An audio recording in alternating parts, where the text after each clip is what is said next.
Thank you all so much for being here and celebrating Veterans Day with us. I think it's an apropos show that celebrates a veteran among the team in the pit to be here tonight.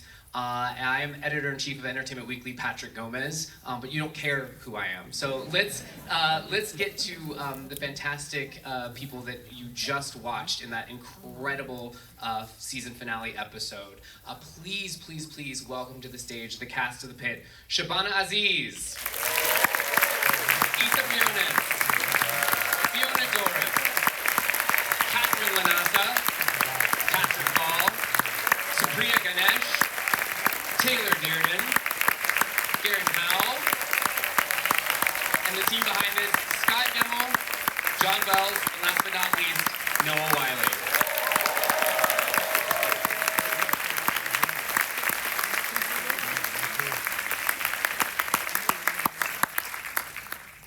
Thank you all so much for being here. Of course, I know this show has been out for a minute now, but this is probably one of the larger audiences that has gotten to see an episode.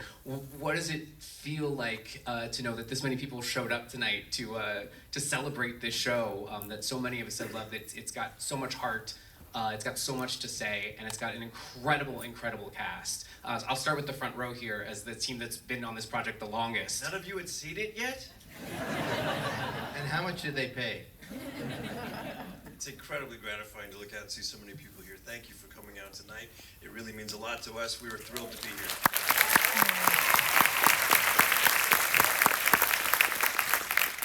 So I want to start at the beginning. As they say, it's a very good place to start. I want to hear from this front row, what was key to sparking the creation of this story and populating it with a world of characters that we'll get to the casting and everything, but I want to go back to the very beginning of like what was important as you all were deciding to populate this world of the pit. I think we just wanted to work together again. You know, the best part of the business is the people you work with. You know, the rest is just work. So for us to be able to work together again and do another show and invite new people to play with us, I mean, what's better than that? Right. Really wanted to make a show in LA. Really wanted to bring a show to Los Angeles. Go home every night to our families and have dinner and live normal lives as much as we can. Extremely important post-pandemic to put a spotlight back on first responders and the people who've been in those jobs without a break, going on a 7-year tour of duty that's been unending, and to try to boost their morale and hopefully swell their ranks once again.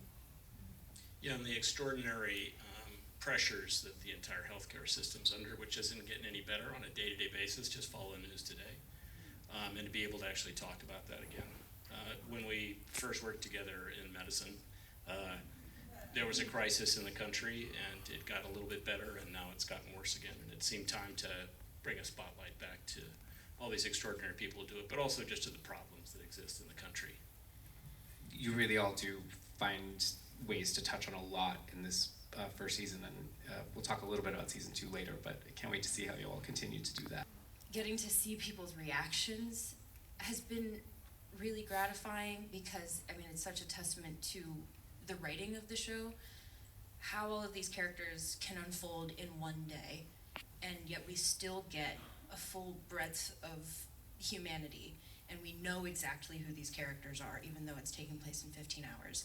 And we can take you on a journey of, I mean, if you just look at the storyline between Santos and Langdon, that you're like, oh, I don't believe her. Wait, I do believe her. Wait, I really like him, but wait, oh, he did something wrong. Like, the fact that you can go through that in that short amount of time and also get to recognize your own biases and your own, just anything that you put onto people in general, but in art, you get to experience that and be like, oh, what did I bring to this that maybe was unfair, or from my own life that has affected me, and like, how can I look at this with a more empathetic view? Because in all of these characters, there's no right, there's no wrong, there's no good, there's no bad. We're just humans, and the structure of this show, I think, really lends itself to that kind of storytelling, of getting to see just, these are people trying their best. and that's been my favorite part of this. It's just a real characters. I would give you a compliment by saying I think everything you described the audience going through watching Santos and Langdon's relationship is what we feel from Santos as well, going through it herself. So good. Thank you for bringing that to us. Let's just continue to go down the line. Sorry, I have these nicotine lozenges I'm addicted to. It feels appropriate. Fiona Dorff, everyone. Sorry, I'm just chewing a little tobacco. I thought it would be dissolved by now, but I remember reading the character breakdown and saying that if they're gonna go with somebody that like looks like me, I have a real shot at it. I've never in my life played something so close to the bone, and then when they came in and told me what my backstory was, that was like frighteningly close to the bone. So it feels like I'm cheating sometimes, and also feels sort of scarier, because I'm like, well, if you don't like her, then this is it, man. Yeah. And then I'm gonna bring up something that my dad said to me just the other day. My dad's an actor, and he said that he played Billy Bibbit in Cuckoo's Nest, and he said the way I approached each day walking in there was I would say, know the meaning of this and only play what is honest in that moment in the meaning. Never play more, never play less. And I was really able to do that in this job. The writing's so good. The situations all feel grounded and real. And then I'm low-key playing myself. So, it was a real, the whole thing has felt like this crazy gift, lottery, raffle out of nowhere. And I feel like I'm cheating, but yeah. Well, if you found the cheat code, it's a good one, Fiona. We have found someone to play you next year, but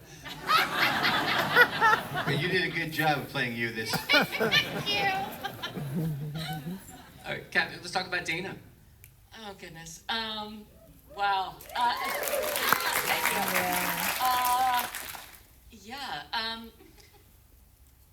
I feel like I just mirror so many of the things the others were saying. I mean, I opened the script and I have a person that I run my lines with, and on the page I didn't meet the character description. But then I was talking to the girl I run my lines with, and then I started to run Dana's lines, and I had literally said some of the things that Dana said, so that was something. I think sometimes characters feel like, I had a friend that used to say about acting, like, don't use a screwdriver when you can use your finger. It's like if it just works easily, you can just let it be. You don't have to overwork it. And I feel like I knew a lot of women like Dana, and I'm not surprised. I feel like that's one of the hallmarks of John's whole career is that he's allowed like really multi-dimensional women to be on television. And I felt like I knew so many people like her that were both really good women, that were also really tough, that sometimes missed the mark and were angry and were broken but really strong, and it was just like really complicated, and it was super exciting. And I think I mirror how these guys feel. There's something about the way I felt like I understood what they wanted, and it was really exciting to me to kind of, it's very stripped down, and I feel like it's very exciting to feel like just like try to drop all of your tricks, right? You guys are actors. Try to drop all of your little tricks and all your little stuff, and like the more real you are and the more grounded in what you're doing in the work, like the better it looks on film and the better it works in the show. And it just, I don't know, it's been really exciting. And I had also been through a cancer journey that had only ended like about 6 months before I started working on the show, and I was so medicalized in that. Like I had to go to the hospital all the time. When you have cancer, you go to the hospital almost every day. So I had all this experience in the hospital, all these experiences with nurses, and I knew what like a certain thing felt like, and the littlest thing mattered, and I didn't have any idea that would have a purpose, and to be able to to bring that into this. Even when I first got it, it's like it didn't hit me till I showed up and we were in a hospital, and I was like, oh, I can use all of this here, you know? It's like, it really came full circle for me. So, you know, like everybody, I feel super grateful. It's very exciting to me, the way that we work. I think it's like you guys said, you know, it's just like, you just always feel like you're jumping off, you know, like you're very exposed in the work, I think, and it's exciting. Yeah, I know that 360 environment has been a real gift to me. You know, I've spent the last 15 years of my life working in the theater. This is like my first TV job outside of Law and Order.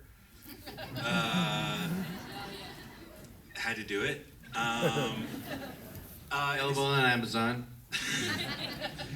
No, and it's been a real gift. It's been amazing because it really is, you know, as I've been told by everybody that has done this more than once, it's unlike any other set you'll ever be on. We move really fast. We don't have any dolly or lights or anything, and it really feels like a play. You really do jump. You really just jump and go, and that's been a real blessing for me. And I really just feel incredibly grateful. It really just, like, I don't know, for anybody that believes in like a higher power or the universe or whatever, it just feels like this one was meant for me. Like Shabana said, I would have played a surfboard too. You know, but I ended up in a situation where, like, my mom is a real life Dana. You know, my mom's a lifelong ER nurse, charge nurse. My dad's a lifelong paramedic. They came by the set, I think, a couple weeks ago, and it was just really special. And I got to be with them when the call came to fly over to LA and meet John and Scott and do the test. And I got to read through that pilot episode with them. And the first thing that they said that this checks out. This is real. And that's coming from two people that have done this their entire lives and generally cannot watch medical shows because they feel like, you know, and it's no shade, but they feel like people often in making of these shows honor the demands of entertainment at the expense of authenticity. And that was something that John and Scott and Noah really made a point of telling these people's stories with them in mind. And I just feel like the fact that I was put in a position to be part of that is just kind of a miracle. The intentionality behind the show was really kind of born and got focused. And as soon as the strike ended, John called me and said, "Do you still want to do this?" And I said, "Yeah." And he goes, "Good, because Scott's killing rats in his attic in a castle in France. Let's talk about it." And it came together so quickly. You know, it crystallized faster than TV shows ever get crystallized. It got on TV faster than shows ever get put through development and on TV. It had a momentum behind it that's almost inexplicable. And I had this real desire to deconstruct the hero. We've been seeing a lot of anti-heroes the last 10, 12 years. Cynical, jaded, burned out, you know, malevolent anti-heroes. And I just wanted to see a good guy doing his best and having that not work out for him the way it's so relatable to so many. And, you know, a show where the white knight comes in with, you know, the horse comes in without the rider at the end, right? When you think he's gonna save the day, he's on the floor. And I think that really resonated with a lot of people. Just an anti-arc for a change, and then a redemptive moment where we all recognize we've been collectively in a pit and need to figure out how to get ourselves out, and we can kind of look at Robbie's journey and identify with it, and where he goes from here, maybe we can all go from here. That was where I came from.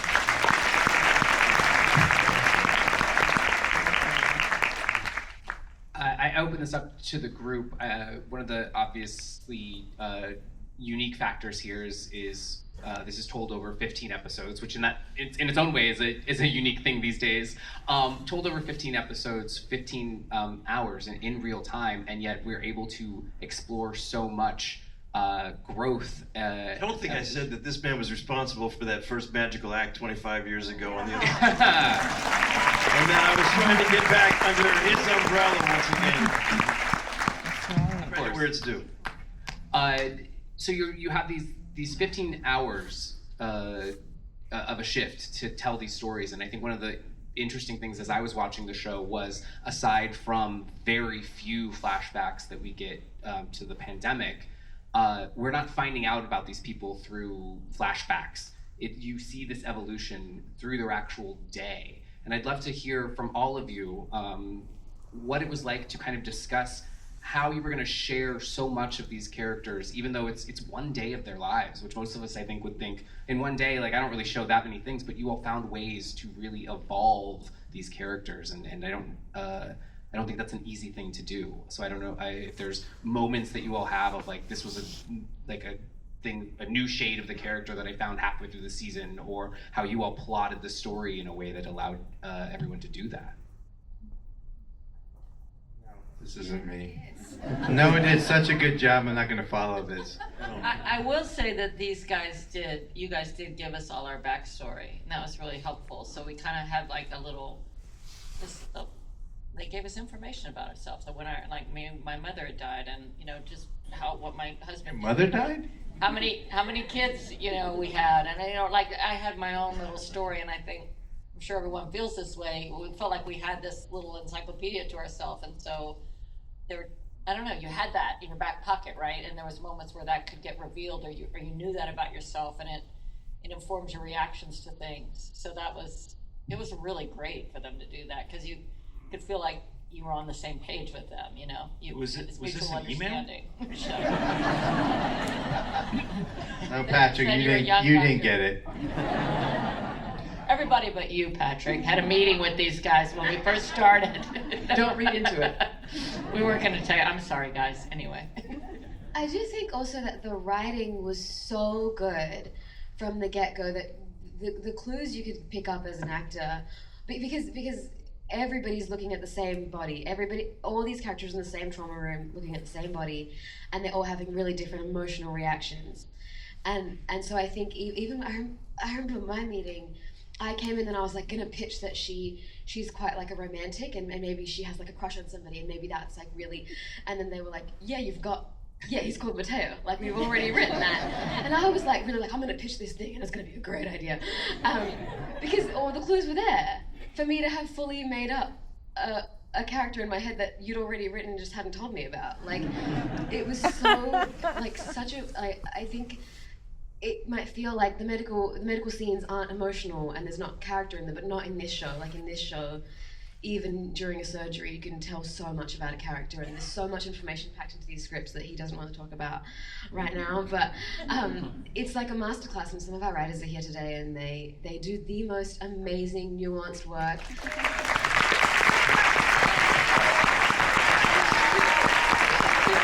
There's calls to stand.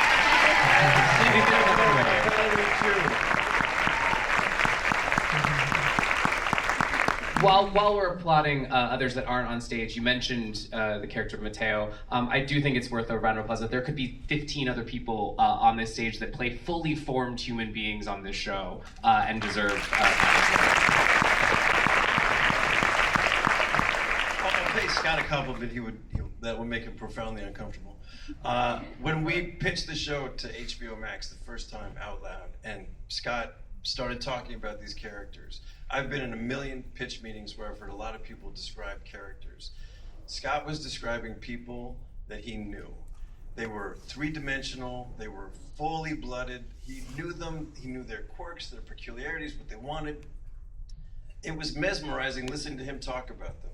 And he wrote the first 3 scripts himself, so he set the template down for who these characters would be. And then John directed the pilot and isolated these characters and gave the behavior and moments that made them so specific that you immediately knew who you were watching. So I think a lot of it, the credit goes to the directing and the writing, and a lot to the casting. It's sort of a combination of things. The group effort. The 360 environment was mentioned earlier, and of course I think if you really start to think about it, it all will make sense what you're about to say, but can you all please break down what it's actually like to film this show in a 360 set with the glass walls that have reflections in them? And before we start that, actually, has anyone on this panel done extra work at any point in their careers? Because at certain points you only see the back of their heads, and they're there for continuity to make sure that the show has that authenticity. Just talk to me about the physical act of filming the show and how you all actually accomplished what we saw of those 15 episodes. I was gonna. On question. You guys should talk about how you had the set first. Yeah. Oh yeah, that's true. We before we started writing, we hired Nina Ruscio, the amazing set designer who built our stuff. And Nina studied emergency room design and flow, and she created this environment that we had a blueprint for before we started writing, so we could write 2 specific distances. We knew how long it would take to get from Trauma 1 to Central 15 because you needed to know how much dialogue that would take up. So that was a real luxury, is to be able to write to a fixed space before, and then have the set built so quickly that we could actually go and walk it out while we were still writing was a real luxury. But ER had a very big open set, and we had a lot of glass, which afforded a lot of depth of field, so you could have storytelling going on, deep background, mid background, foreground, a lot of kinetic activity. So that was something we knew before, but this was turning all the never lights. lit it. That show was conventionally shot with dolly track and flags and lights. All of that is pre-lit in our ceiling. Jojo Colejo, who also deserves a huge round of applause,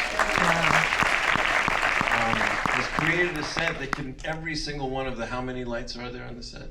284 separate controlled zones. Can be controlled by temperature and color as we move through the space. So every surface is reflective, the floor is light, the countertops are light, and it's all pretty much natural lighting. So when we move, we can shoot in 300, there's no turnaround, we can turn around all we want. The but that glass means is gimbal. everybody's on at all times, which is kind of a pain when you're scheduling the show because you may not be in, but you're in because you were in that room. So we may catch a glimpse of you when the camera turns. So it requires a lot of focus and a lot of patience and a lot of dedication to be there every day, even though when you're not, in primary lens. Also a lot of AD staff, because we have on any given day between 100 and 120 extras. Background artists, and they really are background artists on this show. They have stories, they have exactly what's supposed to happen to them. They are there for weeks and weeks and weeks, months and months and months in the same bed for the same day. With knowing what their ailment is and actually being serviced by the AD staff and all the background nurses and technicians who come around and service them on a very specific written schedule of what's happening to them medically. So the whole place is an emergency room, really, when you come in. And the actors, what's sort of extraordinary about this group is they're in a live environment at all times. For those of you who work a lot, there are no marks. Everybody is just going from a place to place, and the cameras are responsible for keeping up with what's going on with the action. So the actors can just act, and we follow. And we have a couple people here who have been dancers, and you can really tell when we get on the set because they can find their way through space. But it's a really remarkable group of actors who came forward to do this. It's like live theater with cameras in front of you the whole time. I was going to say, in some ways that sounds like it makes it easier, but in many ways it makes it 10 times harder or more stressful. I see. I think I think the design, I guess that's what you had in your mind, John, but like that we don't have to, so often you go in and then you stand in front of the camera and you practice, and all these little marks on the floor, and you've got to hit it just so that, are you on your mark? And you'd be like 3 inches over, and you have to get right to it, and then you go away, and then other people come in and stand in your place, and then they've moved you a little bit, and then they light it, and then you got to walk into this tiny little box. It's supposed to look like an office up in New York City or something, but it doesn't feel anything like it, and you've been away for 40 minutes, and then you come in and you're just like, how are you going to do good work and feel relaxed or anything? The whole design of this, I think we all owe a lot of our performance to the just general design of how they shoot the show. Like, it's very, very immersive, and we are greatly serviced by the camera work, and the way that they do it. Yeah, of the puppet shows. I call them puppet shows, what we do in the background. And one time I asked John, I went up to him in the first season, I said, John, I'm I'm called, but I'm not in this. You can't see me. And I saw this look on his face like, is this girl gonna ask me to leave? Don't leave. I just was like, I said, John, would you like a puppet show over here? I call them puppet shows. Like, we have a whole little thing that we do in the background, and we make up a whole little dance, and we do the same thing. And they are background artists, and some of them are so well skilled that if I'm not looking up at the board at the same time I looked up at the board the last time, they'll point at the board and remind me to look at the board, and I look at the board, right? And then, or they might point over to the phone. Oh, that phone, and then I go pick up the phone. So we're trying to keep continuity as background artists when we're called to be background artists. You know, it's fun. I actually love it. I think it also keeps a real community. I mean, I feel like I know 2 people outside of the pit at this point, but it's great. It's wonderful to be there, and I feel like everybody's on board. And yeah, I've just made real friends just the amount of time, and then I think John has like a no asshole policy, and you can tell it's just, yeah, it's like a nice group of people that we spend just so many hours a week with. Yeah. So many actors say that come on the show that I've known before, like, oh my God, what a nice group. What a nice, yeah, I get that a lot. They're like, oh, it's a dream. Yeah, it's a dream. I think we really also have to say that our medical staff, because we have a medical staff on the show, is an extraordinary part of what really succeeds. We have a full-time physician on set at all times. We have 2 full-time physicians who are wonderful writers. Jeff Sachs, who's very central to the show. In the writer's room, we have a number of working ER nurses who are actually in our background and also oftentimes have lines, keep us honest. So we have lots of people around to make certain that we're actually doing it and feel it. And they'll tell you, they'll be very nice about it, but they'll go, yeah, you wouldn't do that. You look stupid. The other wonderful thing we do is we shoot totally in continuity. So scene 1, then scene 2, then scene 3, which, as you all know, is a luxury you never ever get. So the story is, you're always in the flow of momentum, and you still can course correct. You're not having to lock yourself into a choice because you shot scene 48. Oh, okay, now I got to work my way to scene 48. You can sort of live in real time with this show, which is a real luxury that I'm going to miss. Are you leaving? I guess this is good. Where are you going?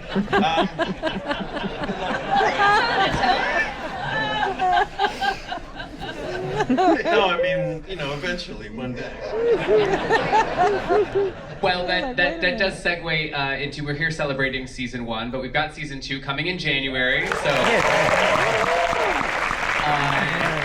these are the talking points I've been approved to say, and then I'm going to try and get them to spill some other things. It takes place over 4th of July weekend. It's supposed to be Robbie's last day before, not last day ever, before a motorcycling sabbatical. So I want to ask about that in a second. Of course, as if we thought that it wouldn't happen, Dana is back, so we're happy about that. And also back is Langdon. Had a little rehab stint. It'll be his first day back. So that's what I'm allowed to say. I'd love to hear about this motorcycle sabbatical that Robbie apparently wants to do, which sounds to me like the last thing that a doctor would recommend. In calendar chronology, we have jumped 10 months on the other side of this mass cash event. How this event has impacted our characters becomes the thesis for season 2. Everybody now has a theoretical Adamson to contend with in their own medical career, and it's happened really recently. So this was an exploration on how people would seek out help. Would they seek out help? What kind of help would they seek out? One thing I can say about doctors is they don't always make the best patients. They're very fixated on other people's problems as a way of not necessarily having to be self-reflective. So accepting help, admitting you need help, helping another colleague get help, those are all really difficult subjects that become a big part of the narrative in season 2. And Robbie's about as headstrong as they get, so he doesn't always model what he preaches, and he's exhibiting all sorts of interesting behaviors that are a direct result from how he has dealt or not dealt with that trauma. Or beautiful Tease for season 2. If you aren't ready already, get ready for it by January. Thank you all so much for being here. Thank you all for being here as well. vote for their best actor.